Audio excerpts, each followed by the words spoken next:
Namaste students, my name is JVNS Dr. Neeraj Dholia, Faculty of Agriculture and Veterinary Science, Jyoti Vidyapeeth, Women's University, Jaipur. So the topic of today's discussion is genome mapping, and this belongs to the subject microbial genomics. So let's start. So there are two types of maps. One is the genetic map and another is the physical map. So both the genetic and physical maps provide information regarding the order of the items or order of the nucleotides which are uh, arranged on the chromosome. So the genetic map, like an interstate highway map, provides an indirect estimate of the distance between the two items, and it is limited to ordering the certain items. One could say that the genetics map serves to guide a scientist towards a gene, just like the interstate map guides a driver from city to city. So on the other hand, the physical maps mark an estimate of the true distance in measurements or the base pairs. So between items of interest. So to continue our analogy, physical maps would then be similar to street maps, where the distance between two sites of interest may be defined more precisely. So in terms of city blocks or street addresses, the physical maps therefore allows a scientist to more easily hone in on the location of a gene. So we will study what is the genetic map, what is the physical map, how they met, and how they correlate from each other to achieve informative information. Okay, so let's start with the genetic map. So just like the interstate maps, the genetic map is that. So it is provides the landmark for the genes or markers for short. So the term marker is used very broadly to describe any observable variation that result from an alteration or mutation at a single genetic locus. So a marker may be used as one landmark in the map if in most cases the stretch of DNA is inherited from parent to child according to the standard rules of inheritance. So markers can be within genes that code for noticeable physical characteristics like the eye color or not so noticeable trait like a disease. So DNA-based reagents can also serve a marker. These types of markers are found within the non-coding regions of genes and are used to detect the unique regions of a chromosome. So DNA markers are especially useful for generating the genetic maps. Within these are occasional predictable mutations that occur during the meiosis, the formation of gametes such as the eggs and sperms that over many generations lead to a high degree of variability in the DNA content of the marker from individual to individual. So the regularly used markers are, for example, RFLP, RAPD, VNTR, microsatellite, SNP, etc. So RFLP is the restriction fragment length polymorphism, and were among the first developed DNA marker. RFLP are defined by the presence or absence of a specific sites called as the restriction sites for a bacterial restriction enzymes. So these enzymes breaks apart standard strands of DNA whenever they contain a certain nucleotide sequence. Likewise, the VNTR or the performance VNTR is the variable number of tandem repeat polymorphism. It occurs in the non-coding regions of DNA, and this type of marker is defined by the presence of a nucleotide sequence that is repeated several times. In each case, the number of time a sequence is repeated may vary. So next is the microsatellite polymorphism. So they are defined by a variable number of repetitions of a very small number of base pairs within the sequence.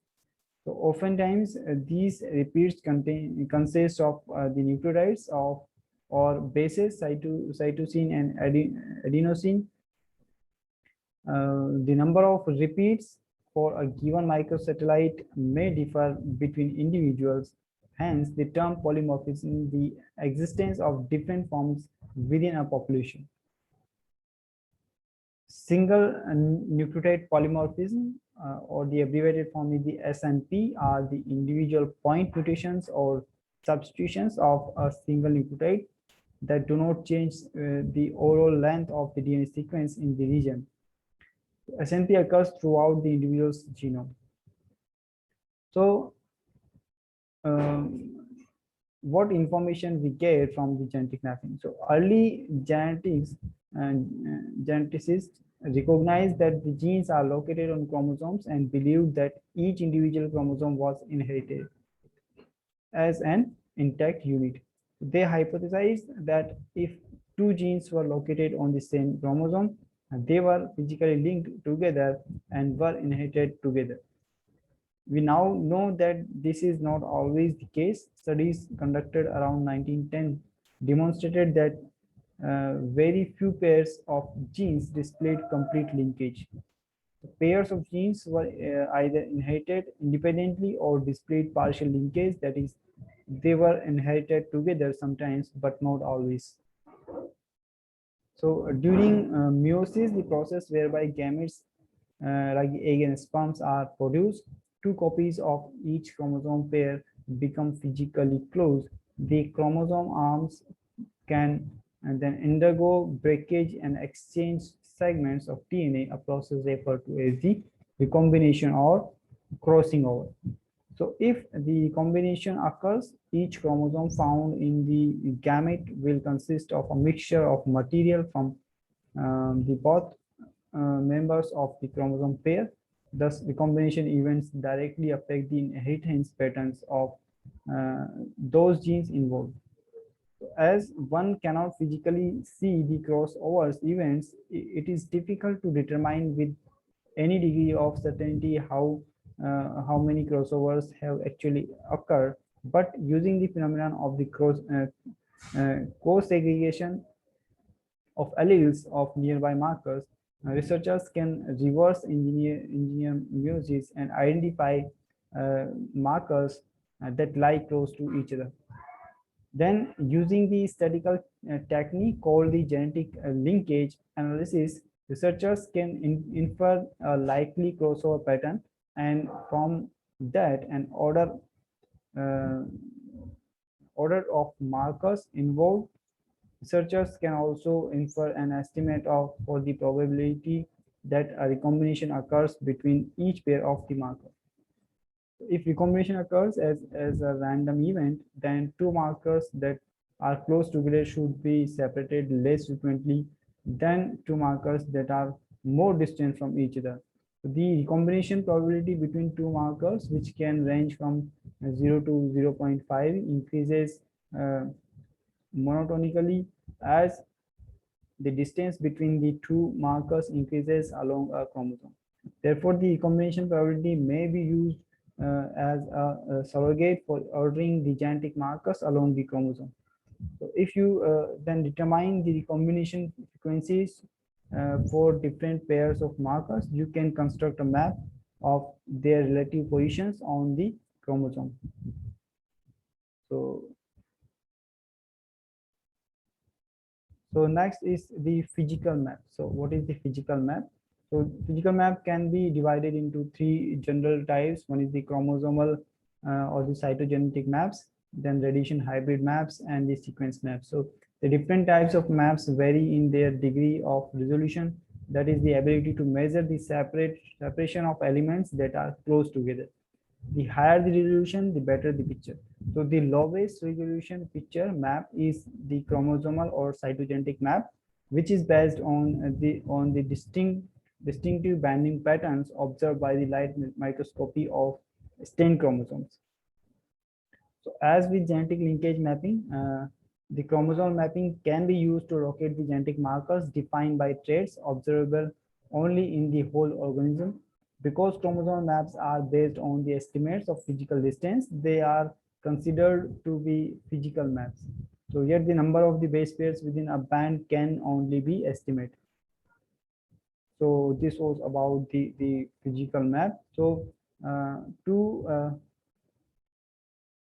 observe the overall map of the genome, the physical and the genetic map, the information we get from both of the maps can be combined.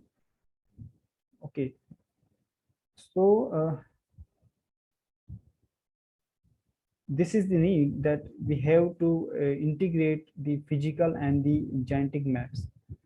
So as with the most complex techniques, the STS-based mapping has its limitation in addition to gaps in the clone coverage. So DNA fragments may become lost or mistakenly mapped to the wrong position. These errors may occur for a variety of reasons. A DNA fragment may break, resulting in the STS that maps to a different position. DNA fragments may also get deleted from a clone during the replication process. These resulting in the absence of an STS that should be present. So sometimes a clone composed of DNA fragments from two distinct genomic regions is replicated, leading to the DNA segments that are widely separated in the genome being mistakenly mapped to adjacent position. So lastly, a DNA fragment may become contaminated with host genetic material, once again leading to an STS that will map to the wrong location. So to help the overcome these problems as well as to improve the overall mapping accuracy, researchers have begun to comparing the integrating the STS-based physical maps with the genetic maps. So cross-referencing differences between genomic maps enhances the utility of a given map and confirms STS order and helps other order and organize the evolving countries. So this was about the genome map, and hope you are satisfied with this session. If you have any query, you can write in the comment box. And this session is powered by Digital Version 2, Jyoti Vidyapeeth Women's University, Jaipur. Thank you.